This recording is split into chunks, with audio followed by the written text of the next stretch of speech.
Саламатсыздарбы, урматтуу мекендештер, Ордо калабыздын кымбаттуу тургундары. Өлкөдө узак мезгилден бери үйгө муктаж жарандарыбызды турак жай менен камсыз кылуу маселеси мамлекеттин алдындагы негизги милдеттеринин бири болуп саналат. Ушундан улам өлкөнү өнүктүрүүгө багытталган башка маселелер менен катар мамлекеттик ипотекалык компанияны уюштуруу аркылуу турак жай маселесин чечүүгө белсендик эле. Келип түшкөн арыздардын негизинде азыркы тапта республика боюнча турак жай алуу кезегине 40 миңден ашуун жарандарыбыз катталган. Элестетип көрүңүздөр, 40 миң киши бул дээрлик бир райондун же бир шаардын калкы.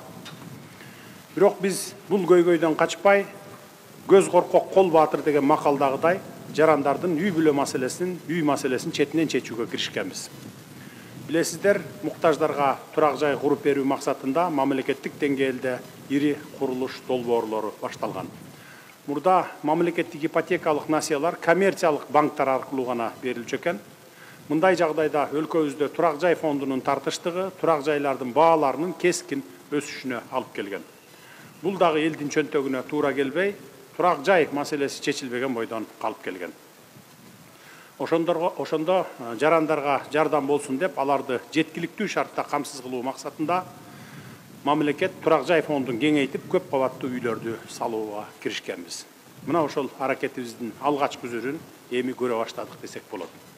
Мындан улам мамлекеттин эл үчүн кам көргөн ийгиликтеринин бири мамлекеттик ипотекалык компания тарабынан курулган бүгүнкү турак жай комплексинин ачылышы менен баарыңыздарды чын жүрөктөн куттуктайм.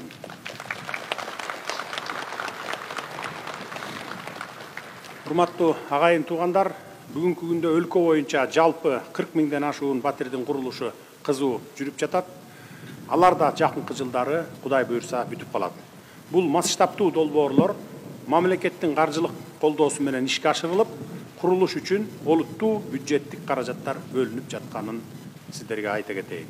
Мындан тышкары эл аралык жана жергиликтүү инвесторлорду тартуу менен курулуш иштерин тездетүү жана сапатын жакшыртуу боюнча чараларды көрүп жатабыз. Мына ошол масштабтуу долбоорлордун бири 2023 жылдын башында башталып, бүгүн биз тасмасын кесип ачылышын жасап жаткан көп кабаттуу ипотекалык үйлөрдүн салынып бүтүшү Кыргызстандын өнүгүү жолундагы дагы бир маанилүү кадамы десем жаңылышпайм. Биз турган Скрябин көчөсүндө бул көп кабаттуу турак жай комплекси 7 блоктон турат. Анын ар бири 15 кабаттан болуп, жалпысына 549 батир курулду. Бул батирлер мамлекеттик ипотекалык компания аркылуу кезекте турган социалдык багыттагы кызматкерлерге жана ошондой эле курулушка 50% үлүш кошуу шарты менен кирген мигранттарыбызга жана башка жарандарыбызга берилип жатат. Буга чейин да түшүндүрмө берип кеттим элем, азыр дагы кайталап коеюн. 50% өлчөмүндөгү алдын ала төлөмдөр кезекте турган кийинки жарандарга турак жай курууну тездетүүгө бир топ салым болот. Ошондуктан кезекте турган бардык жарандарыбыз мурдакыдай 10 жылдап кезекте турбай, жакын арада батирлүү болосуздар. Эч камсанабай чыдап туруңуздар. Биздин максатыбыз ар бир кыргызстандык үй бүлөнү үй жайлуу кылыш. Бир дагы кыргызстандык үй бүлө үйүм жок деп чет өлкөлөп же квартиралап жүрбөш керек. Биз ушул максатыбызды жакынкы убактарда толук аткарабыз.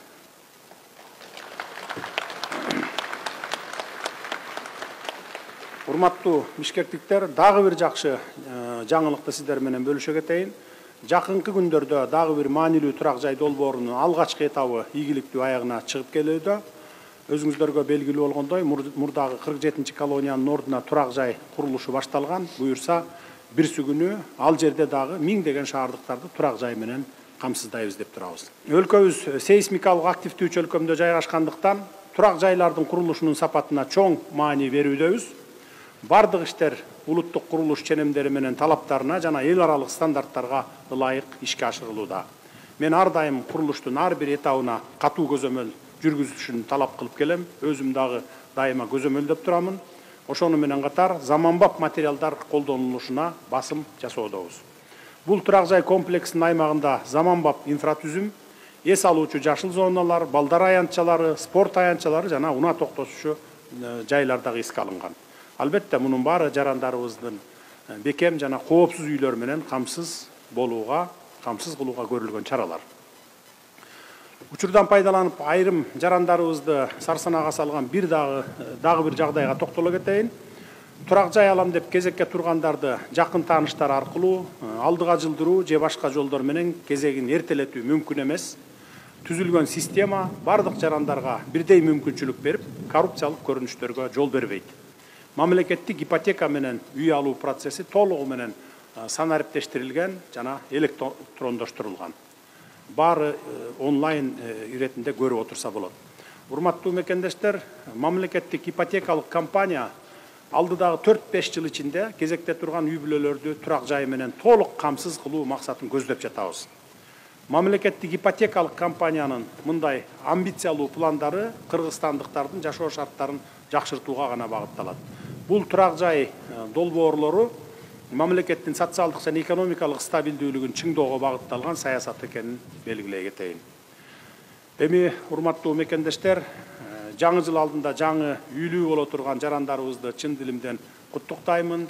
Бул үй бүлөнүн турагы, алтын бешиги, ырыс кешиги, жалпы кубанычы болот негизи. Жаңы үйүңүздөр менен бирге келечекке үмүт менен караган жаңы жашоо башталсын. Жаңы конушуңуздар дагы бир жолу кут болсун, куттуктаймын. Анда эмесе бүгүнкү салтанаттын урматтуу катышуучулары үй алууга сабырдуулук менен кезекке туруп, мамлекетке ишеним артып келген жарандарыбызга батирлеринин ачкычын тапшырууга уруксат этиңиздер.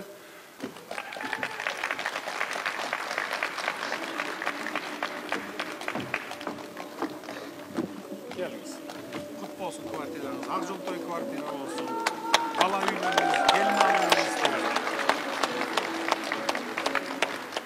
Ушул Бишкекте жашаганыма 88-жылдан бери 35 жыл болду. Ал эми улуттук телевидениеде иштегениме 30 жылга жакын болду. Окууга тапшырып келген бойдон мен ушул жерде жүрөм.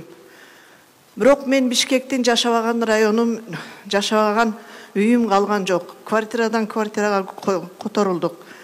Биздин ошол учурларда квартира алганга шартыбыз жок болчу. Күнүбүздүн өткөнүнө ыраазы болуп жүрдүк. Анткени айлыгыбыз абдан төмөн, аз. Эң биринчи жылдарда 500 сомдон, кийин 3000 сомдон, эң акыркы сизге өткөнгө чейин 8000 сомдон алып биз жашадык. Ошону менен күн көрдүк. Ошого күнүбүз өткөнүнө эптеп жашап атканыбызга сүйүнүп жашадык. Үй эмес, биз күндү араң өткөрүп жашадык. Ошол жылдарда ар кайсы жерде иштеп жүрүп, кээде көчөлөрдө суукта балдары менен, жаш балдары менен көчөдө калган күндөрүм болду. Вагондордо жашаган күндөрүм болду. Ошондой күндөрдө балким суук тийип, оорукчан болуп калдыбы, кызым дагы ооруп, ошол өтүп кете берди. Ошол өлүм астында жатканда кызым айтчу: "Апа, биз үйлүү болобузбу? Биз үйлүү болсок экен" деп. Мен айтчумун: "Кызым, биз сөзсүз үйлүү болобуз. Биз кыялдангандан дагы жакшы үйлүү болобуз" деп айтчумун. Себеби элдин башына, элдин акыбалын сураган элдик азаматкерлерине бөркүмдөй ишенчүмүн.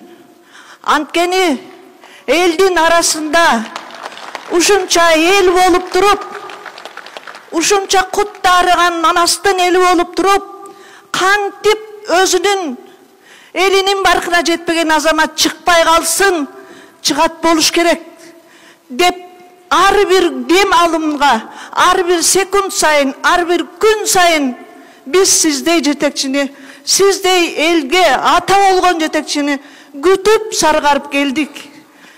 Эми сизге мен аманчылык каалайм. Өзүңүздүн командаңыз менен элдин акыбалын сураган жакшы жетекчи болуп иштей бериңиз. Өмүрүңүз узун болсун. Балдарыңыздын жакшылыгын көрүңүз. Сизге да Кудай тилегиңизди берсин. Аман болуңуздар, сизге чоң рахмат.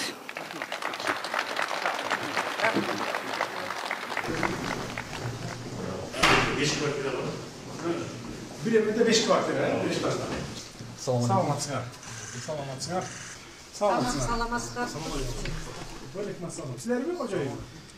Ata-anası çok Sen aldın mı? Kayakta işteysin? Bankta işte. Ya, bankta kaysı bankta? Bank.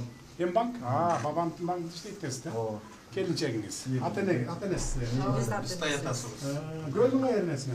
Saptoloğun. Oğa tamam. Men cerdeşlerim tanıdap durup girgizipsin de. Su çayları? Biz деген үй алган очередке барып, ал жакта да очередке туруп калдык. 64-нчы очередте болду, атам экөөбүз барып турдук. Кечке күттүк, очередь келинчекти ошентип атам. Экинчи этаж калыптыр. Ана дейт 15-нчи этаж калыптыр. Ана 15-нчи этаж бийик болуп калды, атамдын кеңеши менен экинчи этажды алып калган. Туура кылгансың, туура кылгансың. Экинчи этаж жакшы да. Анан ошентип келсе келе ошол барып Ana men girgenge de buyurup kalıptır da. Taşına o kadar. Men geçen birinci yolu, arkayılım da sasın. birinci yolu gece gördüm. Birinci yolu. Жетіген көзін салдырған. Üç komnat mı güzel? 3 komnat. О, 3 комнат. Биякта балдарыбыз Spalnya ekan. O spalyanın da sonun papaday kettir de gün жака. жакшы. Gün жакта болгон жакшы да жылуу болот. Бул жагы балдардын бөлмөсү экен. Бул жак болсо эме экен. Ванна. Vanna tuvaleti. Ванна туалет экен. Ha tuvalet özünçe. Ошо балдарыбыздын үйү ак жолтой болсун. Ошо үйдөн той кетпеген үй болсун. Сиздердин иштериңиздерге ийгилик, биз абдан ыраазыбыз. Ушундай жакшы бир эме болуп турушу балдарыбыздын эмеси жаңы тирдиктерге жакшы жеңилдик болду да, биз абдан ыраазыбыз. Эмесине ылайыкталган жакшы 5 yılın içinde 5 yıldan keyin 6-7 yılda problema болбойт. Жаңы үйлөнгөндө үйлөнбөгөндөргө да квартира беребиз 25 жыл. буюрса 15 жыл калды. Жарымын төлөдүңөр. Жарым төлөдүк, 50% төлөдүк, жарым ошол. Окшуй канча болду? Стоимость ушунда. Ошондо деген биз жарым болгондо 3 миллион 270 миң бердик. 30 миңин берипсиңер, 30 миң 35 миң доллар. Калган 15 жылга бөлүп койдук, акырынан буюрса төлөдүк. Бұл районда ушундай үйлердің баасы $1500. 1500. Черновой, без ремонт. Черновой. $1500. Бул жакта үй эме аябай жакшы жеңилдик. Биз аябай аябай жакшы жеңилдик. 40% Качествосы да аябай сонун экен, эмеси да аябай жакшы. Ауыр жакшы экен. Аябай жакшы. бүт бар, центральный Siz işteysiz mi? Atası, ayakta işteysiz. Мен өзім Елена экөөбүздүн мугалимбиз. Мен физика мугалим, Бердубай экөөбүз, ага экөөбүз мугалим, Кексуда мугалим болчубуз. Начальник класста колум келген бир мен физика мугалим болчубуз. Ана шарттарга байланыштуу анан кийин башка жакка иштеп кеттик. Ошо мугалимбиз. Жақсы. Құтты болсын. Құтты болсын.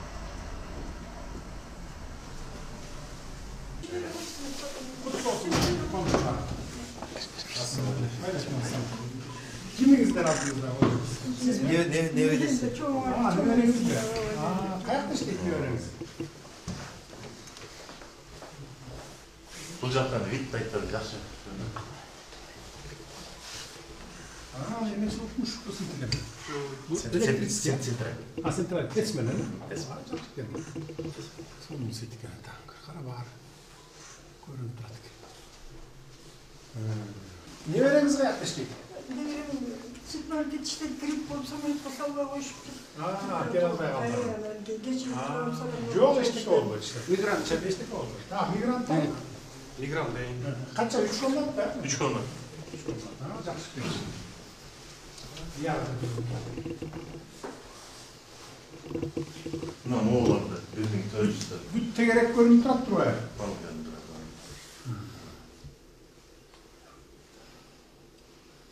Bu 15. etaj ya? 15.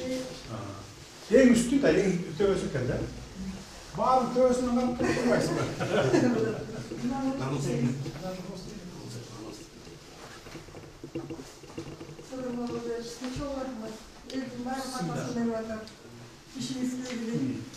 Жақсы саңар болды шыл. Біздің болған hareket ошо, елге шарт түзіп берели. Жаштарыбыз, елибиз тентүбесин, өз мамлекетинде жашасын деген hareket кылып атабыз. Алдыда келе жаткан бир 5-10 жылда, 5 жыл, 7 жылдын ичинде бүт мигранттар да келет, Кыргызстандын территориясында ар бир үй бүлө, жаңы үйлөнгөндүн баарын үйлүү жайлуу болот. Кудай буйрса. Мейли жакшы туруңуздар.